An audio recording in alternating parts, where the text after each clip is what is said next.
Well, this is something I've been waiting to see for a while. I like the premise, the cast, and the crew, but I didn't have the time to see it in the theaters. I was going to see it recently with a friend in theaters, but he became too busy at the time, and turns out only a few days after that, it came out on video on demand, so good for me. I can watch it online instead of on the big screen. For maybe more money or not, I don't know. Was it not the same though, not seeing it on the big screen? Yeah, yes and no. I mean, because it's a great movie, but I don't know if I needed to see it on the big screen. But it would be interesting to know if if it adds anything or not.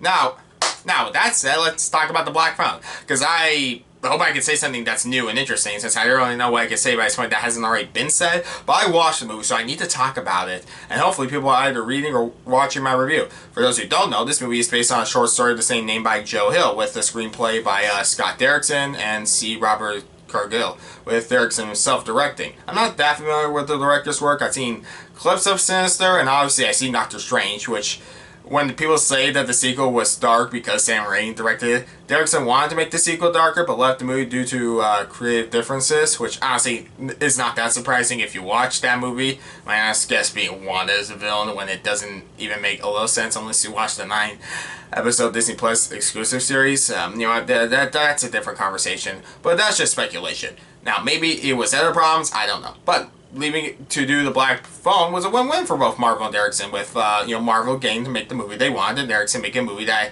he put his A effort into, with A results coming out of it. I guess with that said, what's the movie about?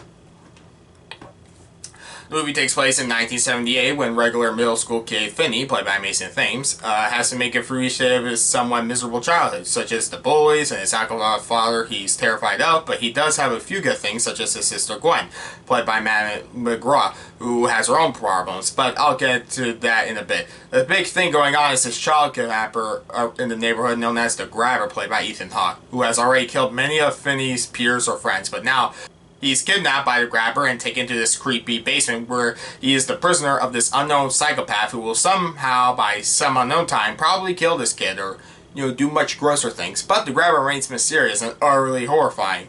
But not as much as the Black Phone in the room, where Finney discovers the voices of the Grabber's other victims before he killed them, trying to get Finney advice on how to survive and make it out alive if he can at all, and not end up in the same fate as they have. As this goes on, though, his sister Gwen has been having nightmares and visions about Finney's whereabouts and hopes she can also find him in time, but both of them have to figure out how to overcome their weaknesses before time runs out, with time they don't even know how much they have left. I love this movie so much, which by the end I thought I really liked it, but I wouldn't say I loved it, but the more and more I think about the movie, the more I do love it. This movie practically does almost everything right, which that's really hard to do. In fact, if it's not perfect, but still doing as much right as it does, it is impressive. My favorite part of the movie was the brother and sister relationship between Finney and Gwen, who we see through being picked on by bullies or even getting whipped with a belt by their father. The two are best friends and have each other's back, so much so when it cuts away from Finney's story to Gwen's, I was never annoyed by it, because, the main thing they sell is that this is, Finney stuck in his basement, but we also have, Gwen,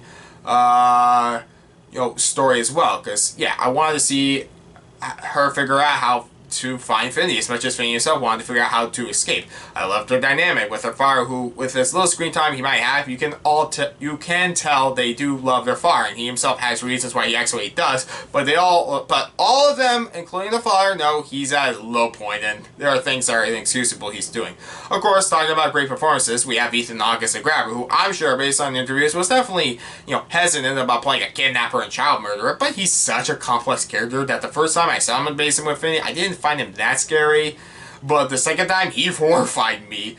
Again, I won't ruin this scene. No spoilers for now. And the way he does it creates this atmosphere where he may or may not just kill his kid at any time, and the suspense of not knowing his plans, specifically why hasn't he killed him already, is pretty horrifying. I love most horror movies that don't scare you based on spooky imagery, but on atmosphere more. Of course, the movie does have scary imagery, too, where a couple of times where the movie has jump scares that didn't scare me, but other times it made me just as scared as the tent scene from The Sixth Sense. I love the way the story progresses and how the little things come together for Finney and Gwen to get one step closer, where sometimes I got a little confused if Finney had the chance to escape or not. Okay, so from this point on, spoilers, here's text for spoilers I'll put in later. Okay, good. Spoilers. Anyway, so he is able to get out of the basement when the Grabber falls asleep, since it's in the kitchen No, he's in the basement, but he leaves it unlocked because it's part of his plan to, like when the grabber is supposed... Okay, so, like... Okay, so, he's able to get out of the basement at one point, enter the kitchen upstairs where the grabber falls asleep since he was waiting for him to get out for other reasons. And I thought he could easily just grab a knife and stab him. Not even kill him, just, stab him in his legs and run. I don't know.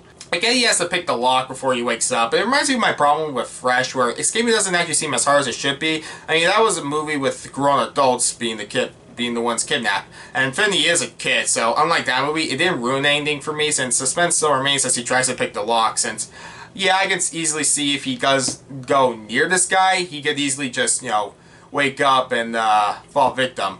So yeah, I was a little confused with some other things, but I also love many things that aren't explained as much, like Gwen's psychic visions. Why is the grabber the way he is, or how the black phone itself works, since it is just what it is. The ghost of his victims want revenge. Pretty simple. He's a child murderer. Would knowing more make me feel anything bad for him? God, no. He's not right in the head, but he's not a monster or anything. He's human, a very, very sick human, whose comeuppance at the end feels fantastic when Finney just chokes the grabber with the phone cord. And I love the part where I knew the line he was going to say, which was, it's for you. Like, yeah, it was probably would be the best line to put there, even if it was predictable, because, yeah, what else would you say? And the victim's just going like, F you to him, because, he did kill all of them, because, before he dies himself. I don't know, it was a really triumphant moment. It's a layered twist at the end that the victims buried are at a different house. Like, we kind of know whose house it is, but then it's like two different houses. Which is that one, Gwen had visions of were the house, because she thinks the house that she had visions of were the ones where Finney was being held at. But Finney was at the one across the street. She was seeing the visions of the house where the grabber buries his victims, which at first I didn't like, since I thought it made Gwen's story pointless, but it's both their stories, honestly, when I think about it. Finney's journey of becoming stronger and Gwen's journey of becoming more confident are both so great. And honestly, as much as this movie could easily get an Oscar nomination of its costumes, or its writing, or Ethan Hawke's performance, I think McGraw's performance was also Oscar-worthy, and I hope to see her in later work. Any little problems I have, I honestly don't care, because the movie is so good in what it does right elsewhere. The characters are fantastic. The story is suspenseful. I was thrilled and scared at different times, and yet it all works by the end. I love the hug between Finney and Gwen when they reunite as someone with two younger brothers. That love for your siblings will definitely resonate with anyone with a brother or sister themselves. I mean, I said brothers, sisters, I don't know. But yeah, The Black Phone is worth watching. Pick it up and, watch. You can't call them movies. I was going to say you give it a call, but you can't call a movie. You can just watch it. So watch The Black Phone. That's my my recommendation. I give The Black Phone a 9 out of 10.